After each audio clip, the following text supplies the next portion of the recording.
Imagine getting your team to work like a machine where they're producing month over month, like shattering records every single time. Imagine if you get the whole team to be in unison to do that. What would that look like? How would that be for you and your organization? Well, that's exactly what Justin did. And it was crazy how they've seen amazing results from just doing 3 consistent things over and over again. You'll be amazed what it is. Check it out. Hey, everyone. Welcome to another great episode of the Sales Evangelist Podcast. I'm your host, Donald C. Kelly, the Sales Evangelist. And I'm so excited for another great episode. I'm so excited to be here with you today. And on this episode, I have an amazing guest. His name is Justin Balik, and he runs an organization in the financial space. Now, Justin has loads of experience, and he is very creative, very ambitious, and he went to the University of Miami.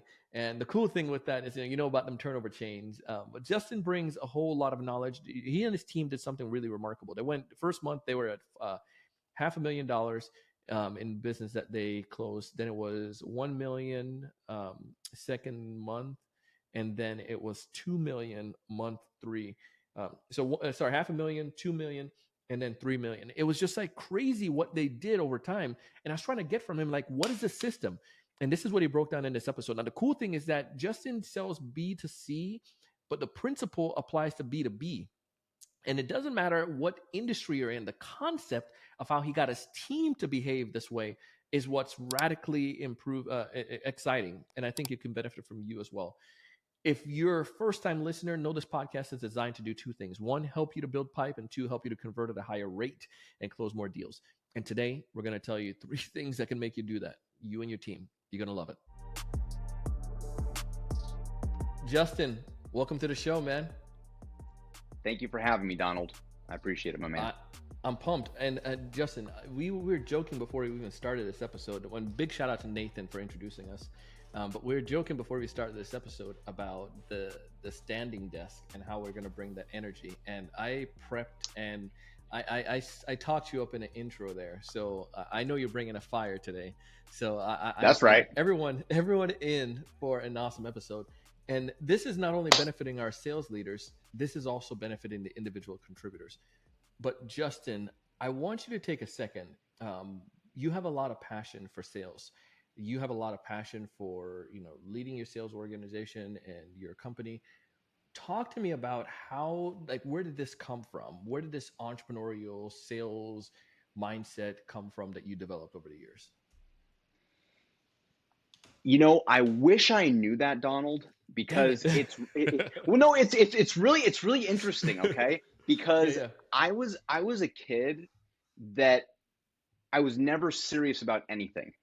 Okay. To give you an example, when I was a kid, you could go to my house and play any sport you wanted because I played every sport, every team, everything, and I would change it every year. Right. Yeah. So I was never serious about anything. And it was the strangest thing, man. I think it was just like the perfect storm of events, because essentially I found myself in this place. And I guess this is where a lot of people, have this happen, is birthed out of desperation. Right. But I went to University of Miami. I studied neuroscience with a minor in chemistry. Yep, that's right. I studied neuroscience with a minor in chemistry and psychology. So I was actually studying to be a neurosurgeon. But what? Here's what I found out, man. I got my degree. Okay, I passed, UM, and before I went to medical school and after I'd taken the MCAT, I realized something, Donald. I hated school. Okay. And that's a problem if you're going to be a neurosurgeon. All right. Because I'm going to have 4 years of medical school, and then I'm going to have 9 to 13 years of residency after that. So you got to be fanatical about it. And, I found out too that being a doctor is a weeding out process. They weeded me out. Okay. So they got me out of there, which is good, man, which is good because look, you don't want a lackadaisical surgeon. You know what I mean? You don't want them coming and be like, wonder how this is going to go today. Like, this is not a good program, But it's the weirdest thing, man. Sorry, go ahead. Yeah. What were you gonna say? I was gonna say, Justin, I just don't know if I need you to take out that spleen. Exactly, exactly. I thought this was a back surgery. What do we? Okay, no. Um, yeah. So, so I Mhm. found myself, Donald, and I joke about this, but it was real. It was very disorienting. I was finding myself having a midlife crisis at 23 because I Interesting. left college. My whole life I had this set path. I was going to go to medical school, residency, doctor. Simple. I didn't have to think about it. And now I have this degree from a very prestigious school that I can do nothing with, and I have bills to pay. So I was trying to figure out what could I do. Okay? And a guy gave me a random call and said, "Hey, you don't know me, but I know this guy. Do you know who this is?" And I said, "Nope." And he said, "Well, let me get him on the phone." I was like, "Whoa, whoa, whoa, whoa. What's this all about?" And he said, "Well, we're just looking for some people that want to make some extra money." And I was like, "I'm in." He said, "You want to know what we do?" I was like, "You said you guys make money, right?" It's an And I was extra, like, "I'm right? in." So that was it. So that was literally how I segued. So I went straight from university, from college, into insurance sales. Hmm. And I've never had a job other than 16. I was a barista at Starbucks in the summers. But other than that, I've never had a job. So I was thrown into it, and it's the weirdest thing, man. I met people that I cared about and trusted that were doing super well in this Hmm. for for it to not work, right? I knew that if it wasn't going to work, it was because I wasn't doing what I was supposed to be doing. And for Yeah. whatever reason, I just had this deep seated belief about it. And I just ran like hell towards it. It's the weirdest thing. And let me, yeah, you didn't ask this, but No, just to go give for it. you a little, just to give you a little, a glimpse into some of my upbringing, because you said, what brought this on? Yeah. My dad actually owned a, well, you see, I don't know how young your viewership is, but back in the day, there was this thing that came out on paper every month, okay, and it was called a magazine. All right. And so my dad had a magazine, a bodybuilding magazine, Iron Man magazine, if you ever heard of it. Yeah. But that Yeah. was that was my dad's magazine. So I grew up Wow. in an entrepreneurial family, but here's what was really cool is most people asked me as I was raising up in the ranks, what did your parents think about you going to University of Miami, them paying for school, you're going to be a doctor, and then you go make a left turn, hard left turn, and just, run into this. And my dad, with like sage like wisdom, and this is just a glimpse into the how I was raised and what type of person my dad is. To me, he's like, yeah. Um, he said, "Justin, whether you stay with this for 6 months or the rest of your life, you'll learn things doing these sales jobs than you could learn nowhere else." And I had my family's full support from day one. Yeah. So pretty And pretty and I think wild. that's the powerful, healthy part. I'm not gonna lie. I honestly thought about that, knowing University of Miami. You ain't going there if you ain't got no change in the pocket, right? You got it's pretty expensive. Yeah, You can go to exactly. University of Miami, Florida, but it's different pricing. Um, Yeah. but then to make that to make that hard switch, that's just critical, and that makes sense now with an entrepreneurial mindset. I think your parents just understood the formula that this guy is going to be successful, whatever he does. Take what you can learn from this, which is fascinating. And I build this up, everyone, because this ties directly to the conversation. Justin and his team, as I mentioned in the teaser, did some ridiculous number in 3 months, like stupid numbers. And Justin, if I'm wrong, fix me, quote me, help me out here. But the first month, I believe you guys did 1 million, or was it Half a million. half million? Month two Yep. was 2, and then month 3 was 3 million. Correct. This is business that you guys wrote, right? Yes. This is ridiculous. Like, help us understand the comparison. Why this is such a. I mean, it's no matter what way you look at it, it's a huge number. But why, in your world, is this a common thing? Heck no. Absolutely not. Go So, why is it? Yeah, go deeper. Why is yeah. it not So common? And then we can go so into what you guys did to make this, because I think the yeah. principles apply to B2B, B2C, no matter whoever you're selling to. Absolutely. So here's a couple things, right? Um, the first thing is we're in 2025 now, okay? In about Yes. 2018 or so, I identified in our industry, and it doesn't really matter. This can apply to any industry, whatever vehicle you're in, whatever vein you're in, there are levels to that game, okay? And what Hmm. I would say, y'all, is go to the nth degree of whatever that is, okay? So for me, what we could do in our industry, I was like, wait, so you're telling me that the average sale with what we're doing industry wide is $1,000 a year is what the client would pay, right? Yeah. But later that year, I sold one policy that was $50,000. Okay, so Mm. 50 clients, right? In that same year, I wrote another one for 120,000. So here's the thing, right? What I saw was, okay, wait. So I could work my butt off with clients that are ungrateful, can't really afford what I have, end up canceling, and oh, by the way, complaining about it along the way.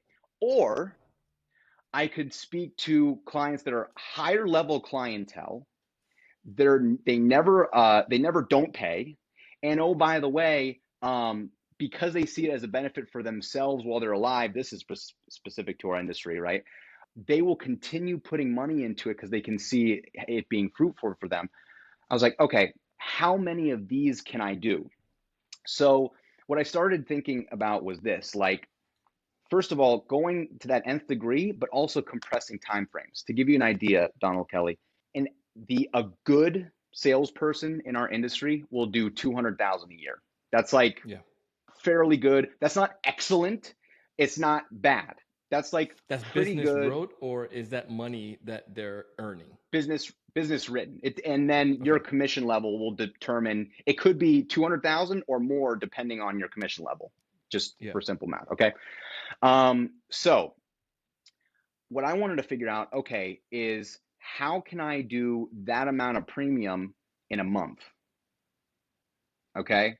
And then in personal production, and then how can I do that amount of premium with one client? Gosh. Right. And then how can I teach other people how to do that? Yeah. So that is, here's the crazy thing. Okay. There's a 10,000 pound gorilla in our industry that has 20,000 plus agents. Okay. We have 150 right now active. Yeah. And we have more people writing over 100,000 a month in personal production in our 150 person agency than that 20,000 person agency does. Interesting. The Interesting. statistics just don't make sense. It's simply Yeah. because of the training systems that we've put in place that are proprietary that nobody else has. Period. Okay. So go ahead. Go ahead. No, so this is great.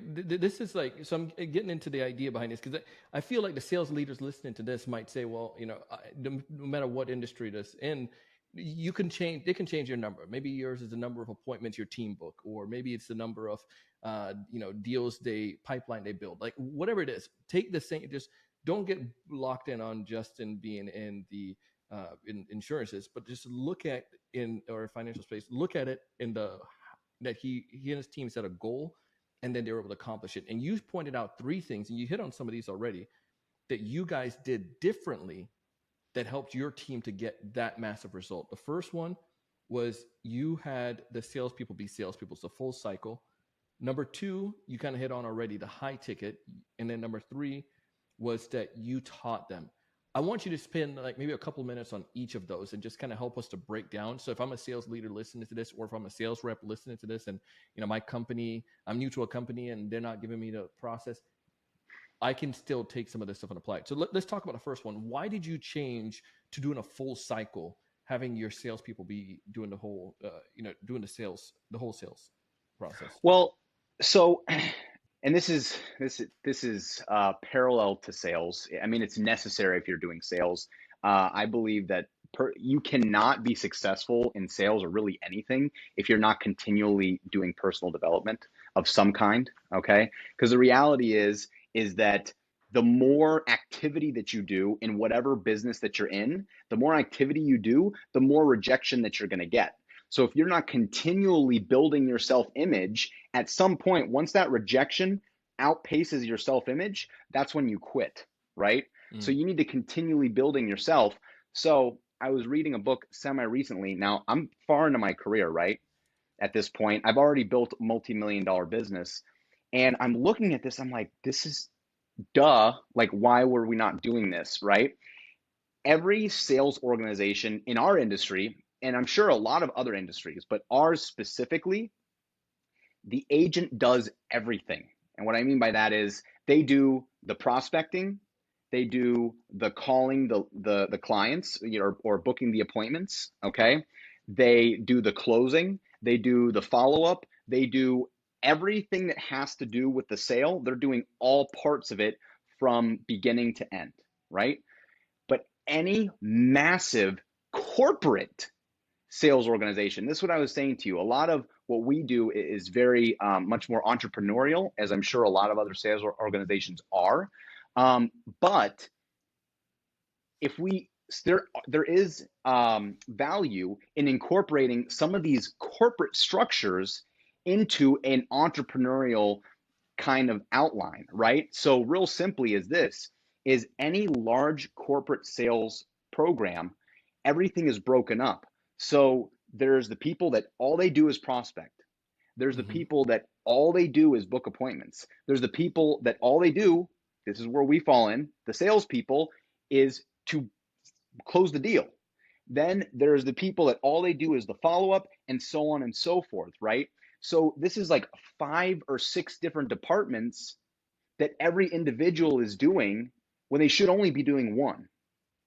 So that's where we broke that up, and the results have been crazy, like way Got better you. than we ever thought. Go ahead. So I had misunderstood. I thought you were doing full cycle, but you broke it up so that they're not doing all of those pieces. You're Correct. giving them It's the the piece that they opposite. got it. So Yes. what is it that you're doing with are they just doing the closing part? Like you're saying, they're just At this closing the point, deals. yes. Yes. All Yes. right. Up until now, they've been doing everything, which is what everyone in our industry Got it. does. They do it all. But like, think about this. Why on earth, if I have somebody that has a skill set of $10,000 an hour, am Yeah. I having them do $10 an hour work? Yeah. It That doesn't just, make any it doesn't sense. compute, right? And yet, this is what everyone does. It's crazy. Yeah. So that was a huge changer for you, breaking up the roles, giving individuals their different capacity. I like that. Go deeper on the high ticket now, because you mentioned this where you weren't selling just the type of people you're selling to changed as well. And I think sometimes Yes. as sales leaders, we might say, well, I want my team to build pipeline. I want them to get all different types of deals. And in some cases, yes, that may be the case. And maybe the idea here is that I can, if the opportunities come, yeah, we will do it, but we're not going to go hunt down the small fishes. But talk to me about how that transformation came, and then how you got your team to start going after high ticket, especially when they're probably used to smaller deals, or those other types of clients. Right. So I just 6 years or 7 years ago, um, I saw this program that was phenomenal in our industry. Okay. Again, this is not specific to us. Like I was saying before, it's whatever the highest end of whatever your industry is. That's what I would be looking at. Okay. Yeah. You're dealing with another level of clientele. And it's kind of like this, man. I saw this meme. It's so funny, these different things that I see, and you put it through your life filter, and you're like, oh my God, this is everything that I've been doing, but it's just so well articulated. But this is what I've been saying and living. You just said it, right? So there was a meme going around that says my $500 client. I would an email from my $500 client. I would like to understand exactly every aspect, every step of this process and how it's going to benefit me. Go. And then my $50,000 client, wire sent. And that it's just so true, man. It's so true. I'm telling you, you think that selling to rich people is harder. It's not. It's Yeah. easier. It's Yeah. easier. So it's like, why would I deal with difficult, pain in the butt, and less money, or way more grateful, excited, always pays, and 50 to 100 plus times bigger sale? Let me do the Yeah. math real quick. You know what I mean? It Yeah. was just that simple. Sorry, go ahead.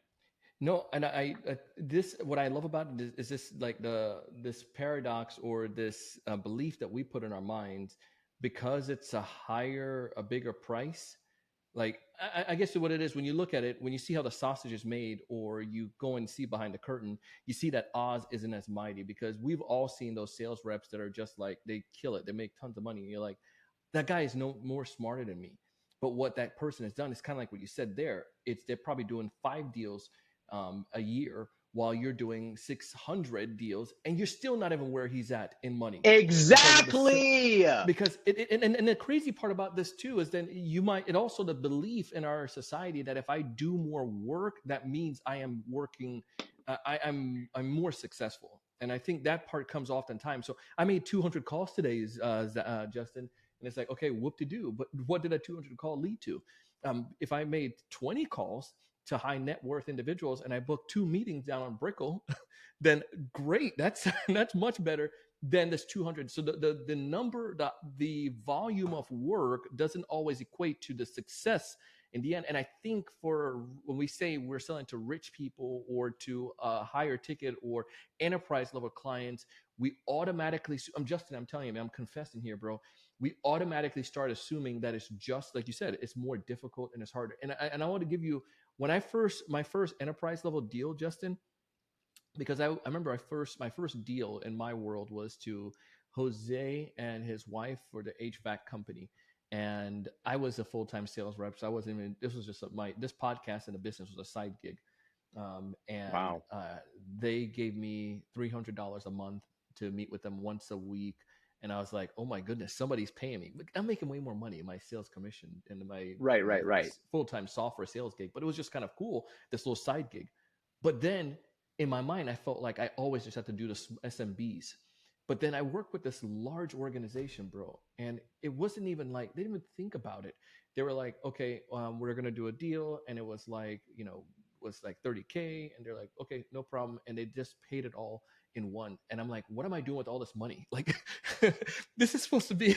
I thought you got to break it up over the course of, the $300 for a month for that'll probably be like 15 years to get to what I got to the point though.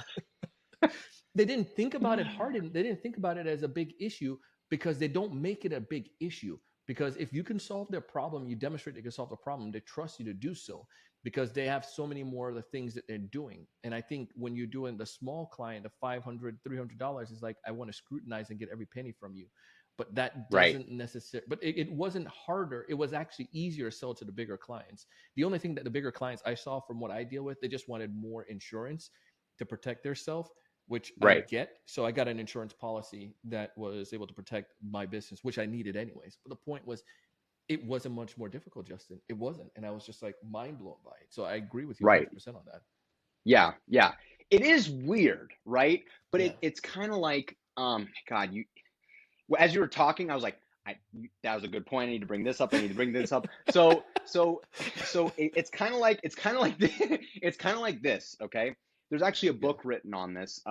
Two books that are phenomenal. 10x is easier than 2x. So you know Okay, my boy then. So Ben Hardy and I are friends. really? Okay, Yeah. Okay. So Yeah, have that you and read his Who new Not books? How. Yes. Sorry. Who Not How changed the game for me. And then 10x. But check out his new book and we'll put it in the show notes. It's called Scaling. So they have their Justin, if you like the Okay. other two, you will love, love, love this one. So Oh, I'm Ben, in. I hope you enjoyed this episode. I'm gonna send you the raw recording, but Ben is a friend of mine. But yeah. It's well, no, but it's so it that's awesome, and it's exactly what we're talking about, okay? Because you Yeah. said it's just in different words.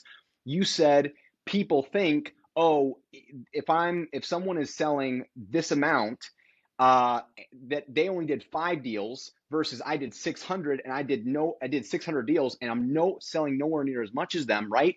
It's because they're doing something different. So most people think if I'm doing $100,000 a year and I need to get to whatever I want to get to, $1 million a year, they can't fathom it because they No. equate that to doing 10 times the amount of work.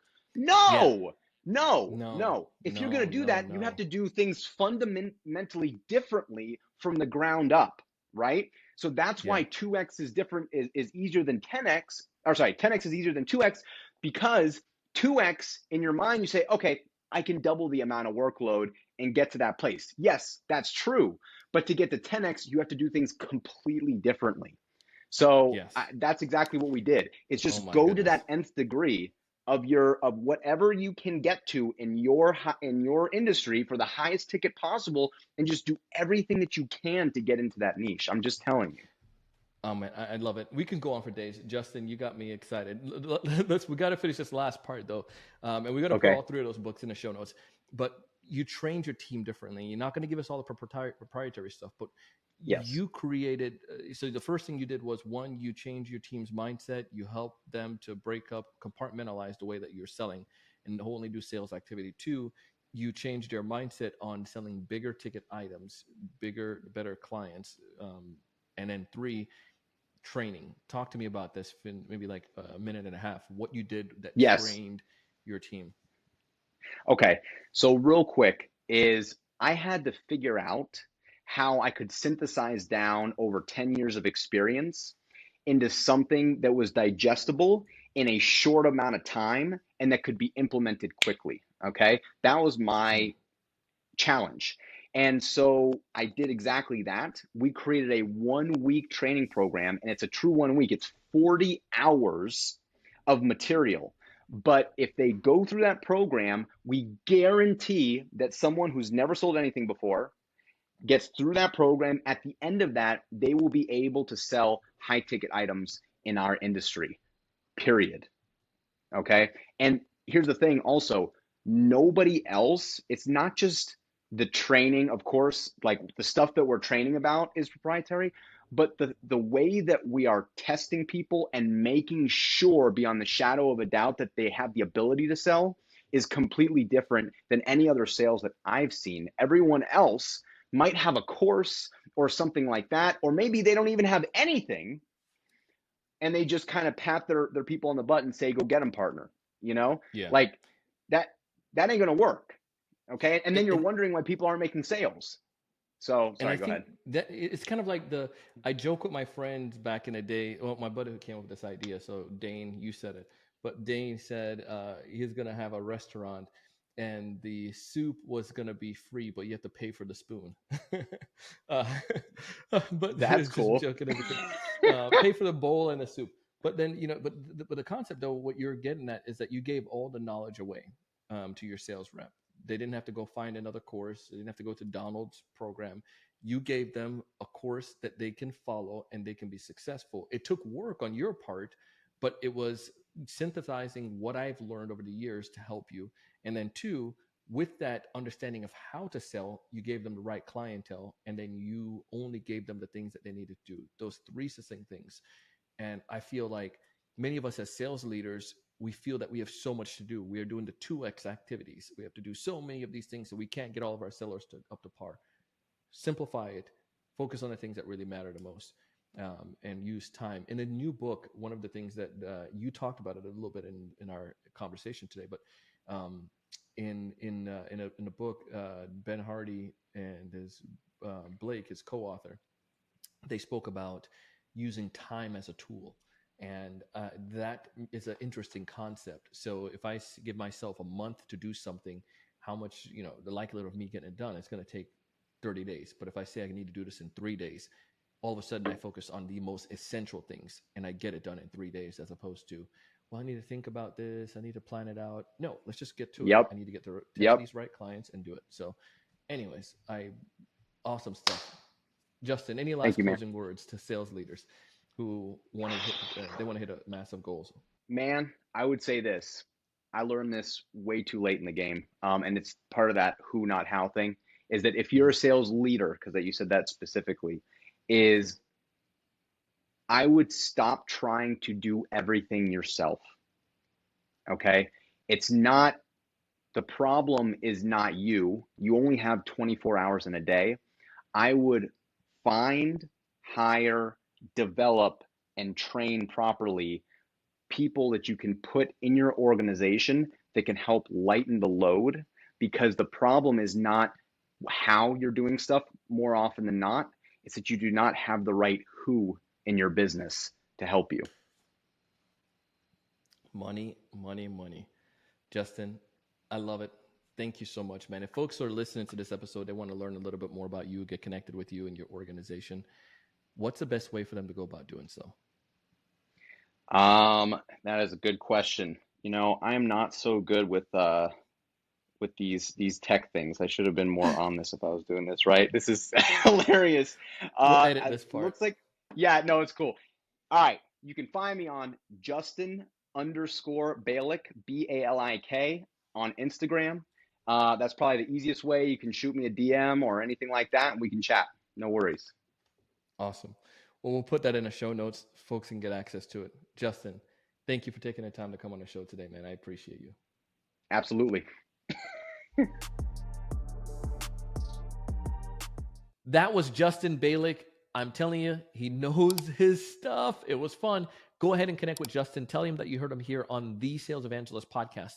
And I know he'll be totally excited, totally blown away that you're reaching out and steal what he is doing. I mean, it works. And we've seen it internally. And some of those books we mentioned, you can see them all in the show notes. But the concept of, one, making sure your team has the different mindset. You're breaking down the roles that they're doing. 2, you're giving them going for the larger type of deals. And then 3, not the ones that are going to cost you a whole bunch of money. And then 3, having a system that you train them consistently on. Now, stuff like that put me out of business, right? But the point is, people come to me for specialty training. They do some of those in-house training. Follow what Justin's doing and connect with him and tell him that you heard him on the show. Listen, I always want you to thrive. I want you to succeed. I want you to raise the level of thinking. But most importantly, I want you to go out and do big things. See you on the next one.